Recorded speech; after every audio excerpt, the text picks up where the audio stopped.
우리 옆 사람과 함께 인사하겠습니다. 은혜 많이 받으시길 바랍니다. 오늘은 믿음을 지키는 일이라는 제목을 가지고 하나님의 말씀, 하나님의 은혜 함께 나누어 보려고 합니다. 여러분들 사진 잘 찍으시죠? 이제 핸드폰 카메라로도 찍으시고 사진기로도 찍으실 텐데 사진을 찍다 보면 때로는 내가 생각한 모습과 사진에서 나온 모습이 다를 때가 있어요. 그래서 어떤 사람은 사진이 실물보다 낫다 이런 사람들도 있고, 또 어떤 사람은 실물이 사진보다 낫다라는 사람들도 있습니다. 여러분들은 어느 쪽이신가요? 저는 아무리 생각해도 실물이 사진보다 나은 것 같습니다. 다들 동의를 별로 안 하시는 것 같아요. 웃으시는 거 보니까. 실물이 사진보다 낫다라고 전 늘 생각하는데, 이제 사진을 찍으면 이상하게 더 둥글게 보이고 원래도 살이 안 찐 건 아니지만 더 쪄 보이고 그렇더라고요. 우리가 연예인들 TV에서 많이 보지 않습니까? 이제 연예인들 TV에서 보다 보면 어쩌다 보면 연예인들을 만날 일들도 생기기 마련이죠. 그럼 사람들이 기대를 합니다. 이런 모습일 거야. 이런 광채가 나고 뭔가 더 잘생기고 더 멋질 거야. 근데 막상 가서 보면 그렇지 않은 경우들도 참 많이 있죠.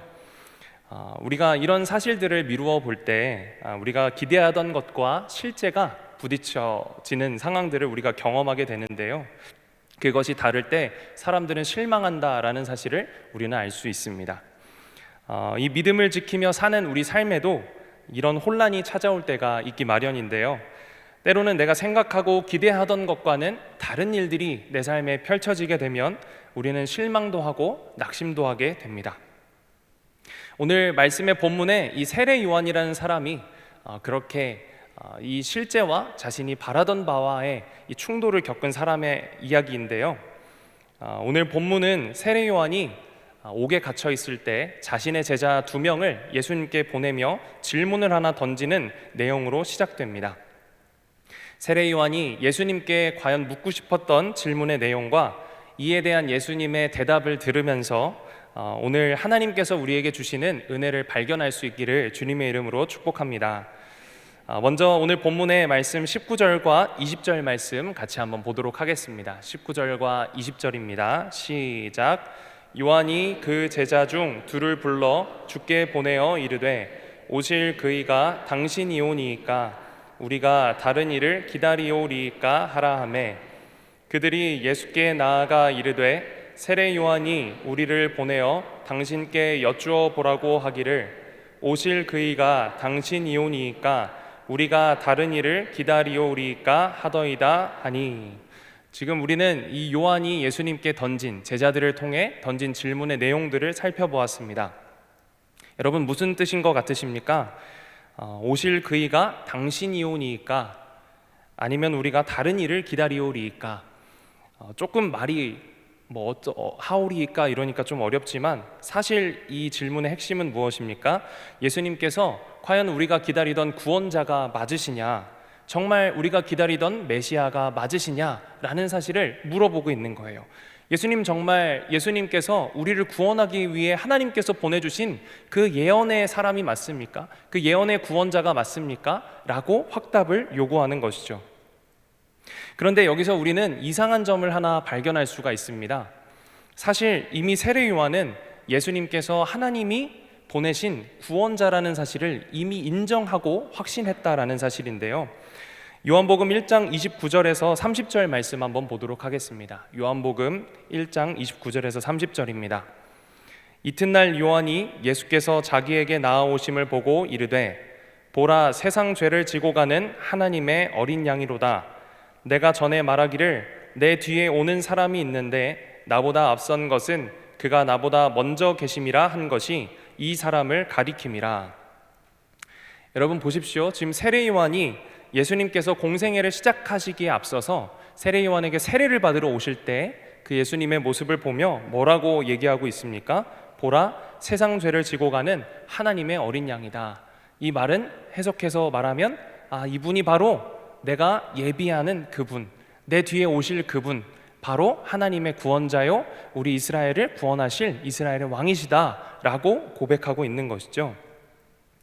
이 세례 요한은 이 순간부터 아마 예수님이 그이심을, 하나님께서 보낸 자이심을 확신했을 것입니다. 그런데 시간이 흘러서 왜 요한은 지금 이 시점에 와서야 예수님께서 진짜 메시아가 맞으시는지, 하나님께서 보낸 구원자가 맞으시는지 의문을 품었던 것일까요?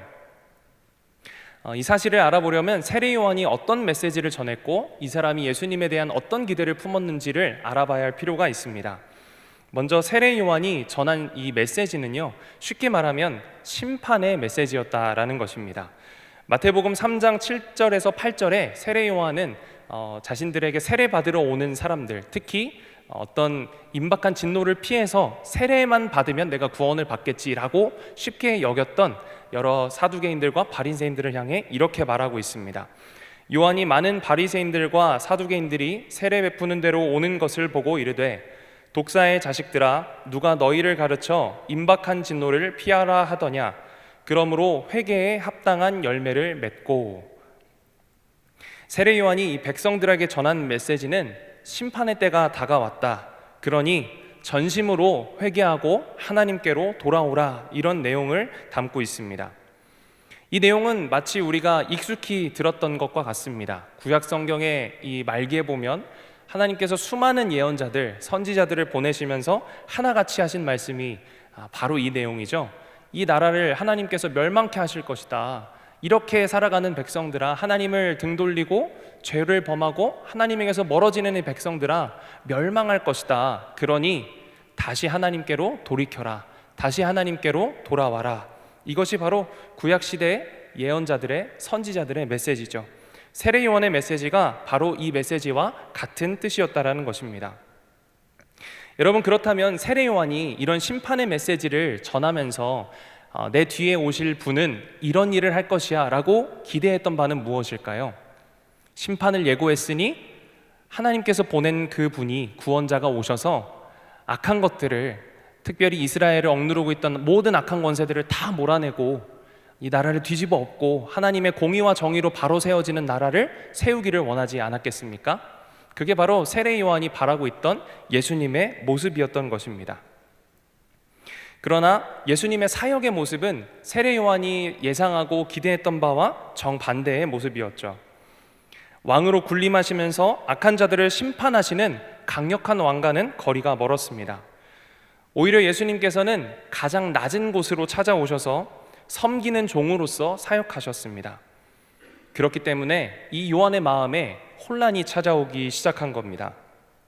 정말 예수님이 우리가 기다리던 이 메시아가 맞을까? 혹시 다른 분이 오시는 것은 아닐까 하는 이러한 마음이었던 것이죠.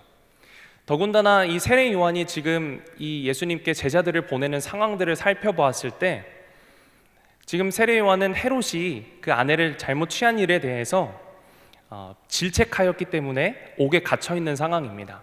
옳은 일을 위해서 하나님이 원하시는 것은 이런 것입니다 라고 말하다가 잡혀 들어간 것이죠. 그런데 이 사실 자체가 정반대의 모습이라는 거예요.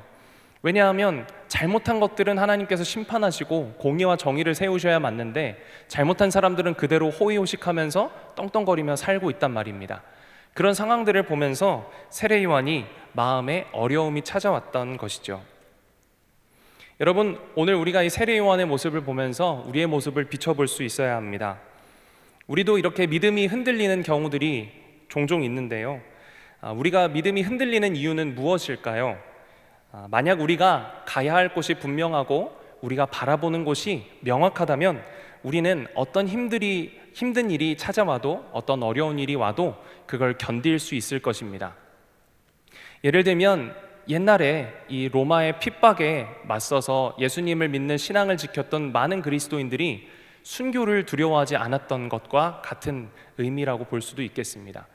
그들이 두려워하지 않았던 것은 예수님이라는 분명한 소망이 그들 가운데 심겨져 있었기 때문에 죽음 이후에도 예수님이 우리를 구원하실 것이다, 내가 죽어도 나는 영원히 죽는 것이 아니다 라는 믿음의 확신이 있었기 때문에 그들은 목숨을 걸고 예수님을 믿는 일에 마음을 쏟았던 것이죠. 그러나 이 목적지가 흐릿하다면, 우리가 믿는 그 바가 흔들린다면 우리는 그 길을 이어서 걸어갈 수 없게 될 것입니다. 지금 말씀 속에 이 세례 요한이 그런 상황인 것 같아요. 예수님이 오시면 하나님께서 보낸 구원자시라면 아마 이렇게 일하실 것이다, 이런 모습일 것이다 라고 기대했었는데, 지금 그는 자신이 생각했던 이 구원자와 다른 모습의 예수님을 바라보면서 마음이 내심 흔들리고 있었던 것입니다. 내가 생각한 예수님과 실제로 내가 경험한 예수님과의 간극이 벌어졌을 때, 이런 상황 가운데 우리는 어떻게 해야 할까요? 오늘 이 세례 요한의 물음에 대한 예수님의 답을 한번 살펴보도록 하겠습니다. 예수님께서 어떤 답을 세례 요한에게 주셨을까요? 21절과 22절 말씀 같이 한번 읽어보도록 하겠습니다. 시작. 마침 그때에 예수께서 질병과 고통과 및 악귀 들린 자를 많이 고치시며 또 많은 맹인을 보게 하신지라. 예수께서 대답하여 이르시되 너희가 가서 보고 들은 것을 요한에게 알리되, 맹인이 보며 못 걷는 사람이 걸으며 나병 환자가 깨끗함을 받으며 귀 먹은 사람이 들으며 죽은 자가 살아나며 가난한 자에게 복음이 전파된다 하라. 아멘. 여러분, 예수님께서 세례 요한의 그 질문에 답을 해주시는데요, 우리가 흔히 누군가에게 뭔가를 묻지 않습니까? 그러면 대답이 yes 또는 no, 이런 확실한 답을 원하잖아요. 세례 요한이 예수님, 당신이 바로 하나님께서 보낸 메시아 구원자가 맞습니까? 하면 예수님께서 내가 바로 그다, 아니면 내 뒤에 오실 누군가가 있다, 이런 말이 돼야 이제 답이 되는 거잖아요. 그런데 지금 예수님께서는 어떤 말씀을 하고 계시죠? 지금 하고 계신 사역들을 제자들, 세례 요한의 물음을 가지고 온 제자들에게 보여주십니다. 봐라, 이런 일들이 일어나고 있다.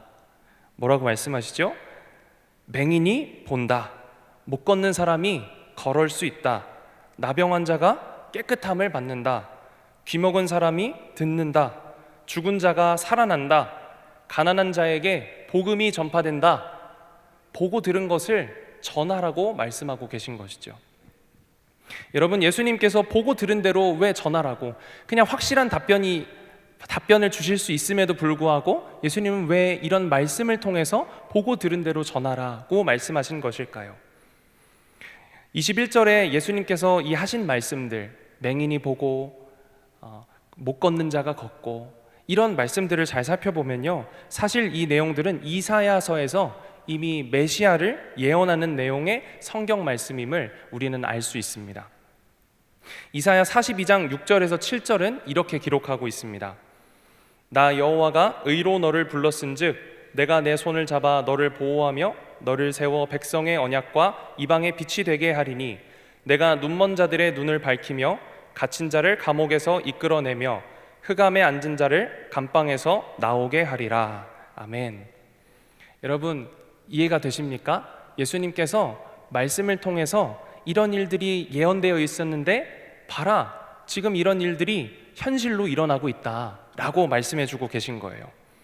예수님께서 보고 들은 대로 전하라는 그 말씀은 곧 말씀이 성취되고 있다, 하나님께서 우리에게 약속하신 것들이 이루어지고 있다, 우리 지금 오늘날에도 이 예언이 성취되고 있다라는 사실을 전하라는 말씀이셨습니다. 지금부터 내가 하고 있는, 지금까지, 그리고 지금부터 내가 할 일들을 보라고 말씀하시는 거예요.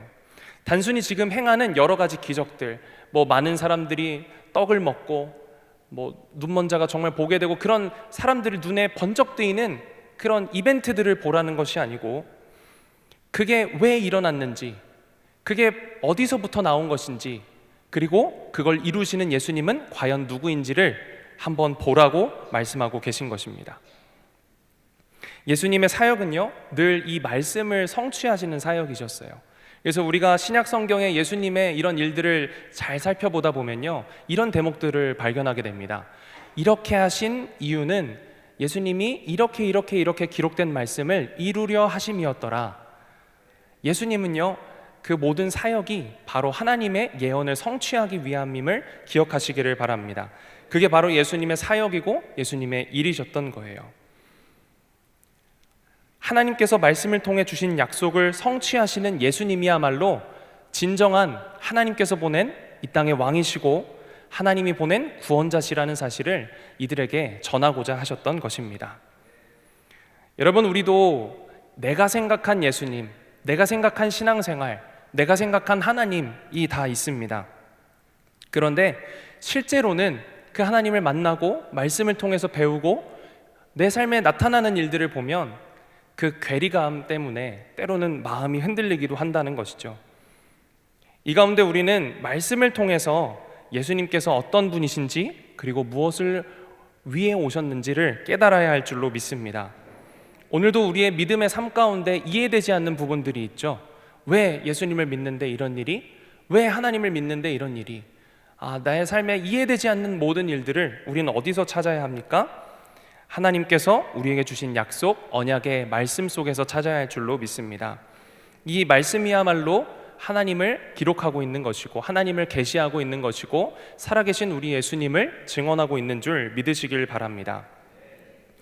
그러므로 우리는 어떤 사람의 말보다, 마음을 녹이는 위로의 말씀보다 우리의 영을 깨우시고 힘을 주시는 주님의 말씀에 집중해야 할 줄로 믿습니다. 오늘 이곳에서 말씀을 듣는 우리 모든 성도 여러분들께서 하나님께서 주시는 말씀에 집중하며 하나님이 주시는 말씀의 뜻을 경험하는 귀한 은혜가 있기를 축복합니다. 예수님께서 마지막으로 이렇게 말씀하시죠. 우리 23절의 말씀 같이 한번 읽어보도록 하겠습니다. 23절의 말씀입니다. 시작. 누구든지 나로 말미암아 실족하지 아니하는 자는 복이 있도다 하시니라. 아멘. 여러분, 예수님께서 마지막으로 이 제자들에게 말씀을 주시고 전하라고 하시면서 답을 주시면서 이렇게 말씀하세요. 나로 말미암아 실족하지 않은 자는 복이 있도다. 여러분, 누가 예수님으로 말미암아 실족할까요? 우리에게 좋은 것을 주시는 예수님인데, 우리에게 생명의 길을 여시는 예수님인데 어떤 사람들이 예수님으로 말미암아 실족하게 되겠습니까? 여러분, 그런데 성경을 살펴보니까 실제로 그런 사람들이 많이 있더라고요. 예수님께서 기적과 이사를 베푸시면서 예수님이 사역을 시작하시면서 많은 사람들이 예수님을 따랐습니다. 예수님의 가르침이 너무나도 유익하고 또 예수님이 행하시는 기적들이 너무나도 멋져 보였고 또 그것이 우리 삶 속에 나타날 것을 기대하면서 많은 사람들이 예수님을 따라다녔어요. 그런데 정작 이제 때가 다가와서 예수님께서 나는 이제 곧 십자가에 달려 죽을 것이다. 나는 하늘에서 내린 산떡이다. 나를 먹어야 산다. 너희는 그냥 육신에 보이는 이런 떡을 먹고 배불러서 나를 따르지만 나를 먹어라. 나를 먹어야 산다. 이런 말씀들을 예수님이 전해주시자마자 많은 사람들이 떨어져 나갔다는 것을 우리는 말씀을 통해 볼 수가 있습니다. 그들이 바라는 예수님이 아니었기 때문이죠. 분명 그들이 바라는 예수님은 어떤 예수님입니까? 오셔서 자기들을 로마의 압제에서 구원해 주실 예수님, 가난한 자들, 그런 자들에게 기적을 베풀어 주셔서 먹게 하시고 살게 하시는 예수님. 예수님 따라가면 뭐라도 한 자리 얻을 수 있을 것 같아서 예수님을 쫓던 많은 사람들이 이 예수님의 한마디에 낙담하고 실족하였던 것이에요.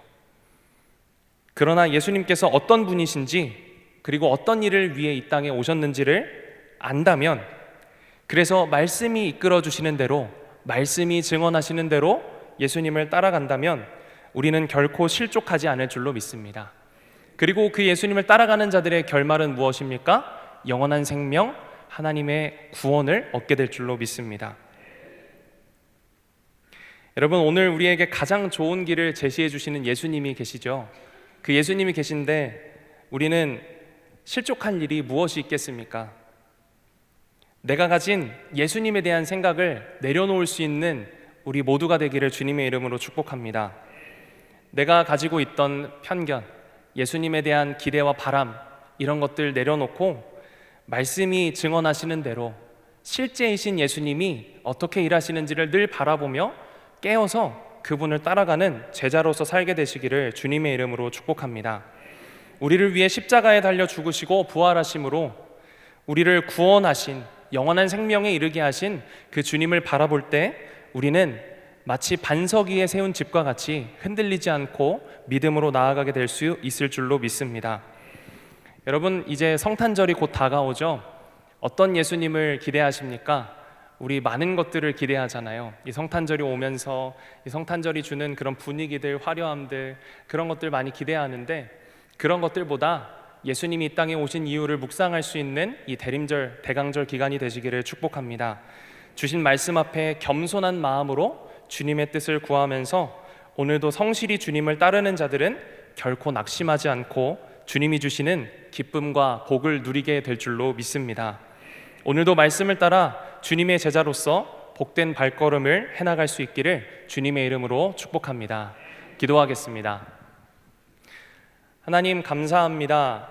오늘 말씀을 통하여서 내가 바라던 예수님을 내려놓고 말씀 앞에 겸손히 예수님이 어떤 분이신지를 알 수 있도록 우리에게 이런 은혜를 허락하여 주시니 감사를 드립니다. 주님 주신 말씀을 바라보며 예수님이 어떤 분이신지 늘 묵상하게 하시고 그 예수님을 따라가는 제자로서의 삶을 넉넉히 감당해 나갈 수 있도록 도와주시옵소서. 때로 이해되지 않는 순간이 찾아와도, 때로는 우리가 기대한 바가 아니어도 살아계신 예수님 꿋꿋이 믿으며 믿음의 길 걸어가는 귀한 주의 자녀들 되게 하여 주시옵소서.